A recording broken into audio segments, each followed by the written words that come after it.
Order! Order! You are an incorrigible delinquent at times. Behave yourself, man!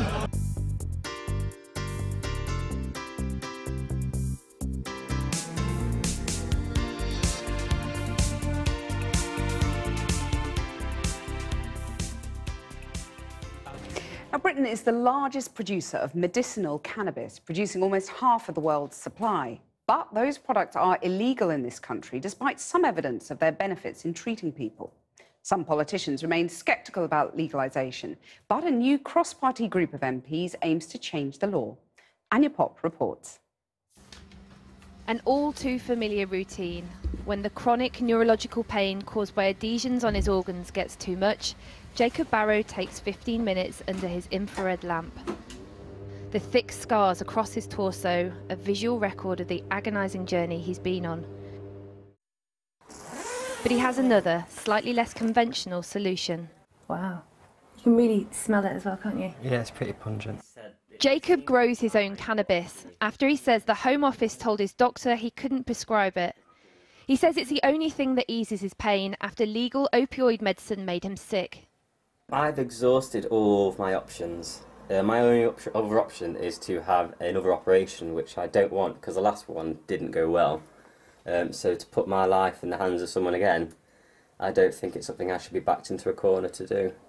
And just so people can understand, what is the difference in the quality of your life between using cannabis and not using cannabis? When I use cannabis, I don't have to go to hospital every few weeks because I don't have flare-ups with my spasms or my scarring. If cannabis was to be taken away from me, I'd go back to where I was 8-10 years ago when I was being rushed into hospital every couple of weeks. And how different would it be for you if you didn't have to grow this? It would be, I'd have my life back. It would affect me very positively socially. I wouldn't have these tents in my bedroom, and it's a constant reminder every time I'm lying in bed, which is a place where I'm meant to relax. I'm constantly reminded that I'm sick and that I'm having to do this. It's not good for mental well-being at all. The Home Office has recently been accused of hypocrisy after the Drugs Minister Victoria Atkins failed to declare a conflict of interest. That conflict?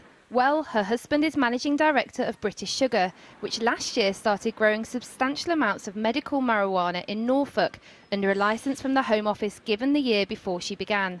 She's since recused herself from policy in this area. Didn't know Britain even grew cannabis? Well, that's not all. It might surprise you to know that according to the latest figures from the UN, the UK is the biggest producer of cannabis for medicinal purposes in the world. In fact, in 2016, it grew almost half of the world's supply. And yet, as it stands in the UK, medicinal cannabis is still banned in most of its forms, and that's what people here are trying to change. Cannabis Europa, the first conference of its kind in Europe, was hosted in London this week, as long as we understand, bringing together politicians, regulators and investors to discuss the situation here. The smart suits and canapes a world away from Jacob's council-funded flat. And some of the biggest players in the medical cannabis industry aren't who you might expect. Oh, I was a police officer. Mike Abbott used to go on drug raids with the Met Police. Now he runs a firm in the United States where medicinal cannabis is legal in over half of the country. And I think the political classes all around the world are starting to see that it's not only a public health issue, it can actually help people. It can also have a significant economic benefit as well. Before we jump to prescription, we need to do basic clinical research. And we need to be very careful that we don't overstate the benefits of something until we know what it does and its potential downsides as well.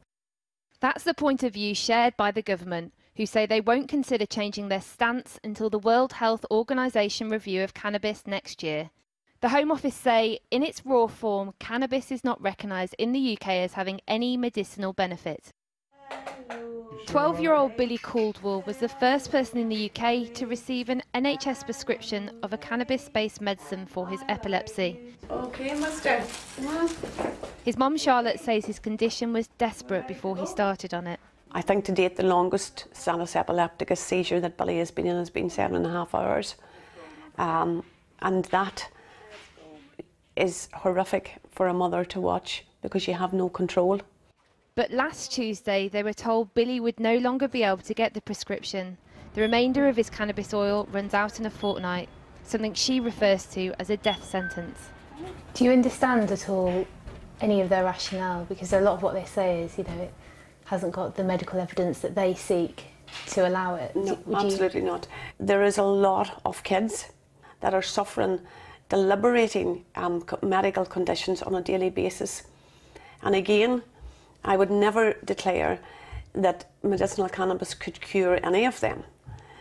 But certainly they should be given a chance to see if it can help control and give them back, quite possibly, a better quality of life. And your pop reporting.